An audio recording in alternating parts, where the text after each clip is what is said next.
ഇന്ന് ഈ പോകുന്ന യാത്ര വേറെ എങ്ങോട്ടുമല്ല, നാട്ടിലേക്കുള്ള യാത്രയാണ്. ഞങ്ങളുടെ അക്കോമഡേഷനിൽ നിന്ന് ഒരു മണിക്കൂർ ട്രാവലുണ്ട് എയർപോർട്ടിലോട്ട്.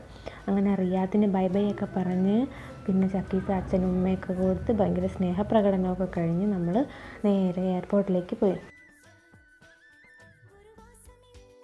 അവിടെ ചെന്നപ്പോൾ എൻ്റെ ചക്കീസിനൊരു കൂട്ടുകാരിയെ കിട്ടി. പിന്നെ അവർ തമ്മിലൊരു ചർച്ചയായിരുന്നു. എന്തിനൊക്കെയോ പറ്റി അവർ ഭയങ്കരമായി സംസാരിക്കുന്നുണ്ടായിരുന്നു.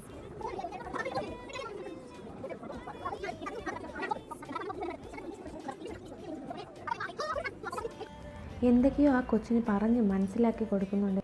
പിന്നെ 0 സൈസ് ആയതുകൊണ്ട് ഏതൊരു സ്ഥലത്തിൻ്റെ ഇടയിൽ കൂടി അവർക്ക് വരാൻ പറ്റും. പിന്നെ വീണ്ടും ചർച്ച ചെയ്യുന്നുണയും.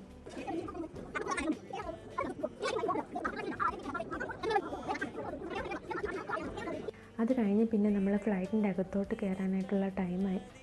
പിന്നെ അവളുടെ സ്ഥിരം പരിപാടികൾ തന്നെ, സ്റ്റിക്കറും കളറും കളറിങ് ബുക്കും അതൊക്കെ കൊടുത്താലേ അതിൻ്റെ അകത്തൊന്ന് 5 മണിക്കൂർ പിടിച്ചിരുത്താൻ എന്നെ കൊണ്ട് പറ്റത്തുള്ളൂ. പിന്നെ ഒരു മണിക്കൂർ ഉറയും കാണും. അതിനുശേഷം വെളുപ്പാങ്കാലം ഒരു 1:15 ആയപ്പോഴത്തേക്കും നമ്മൾ നാട്ടിൽ ലാൻഡഡായി.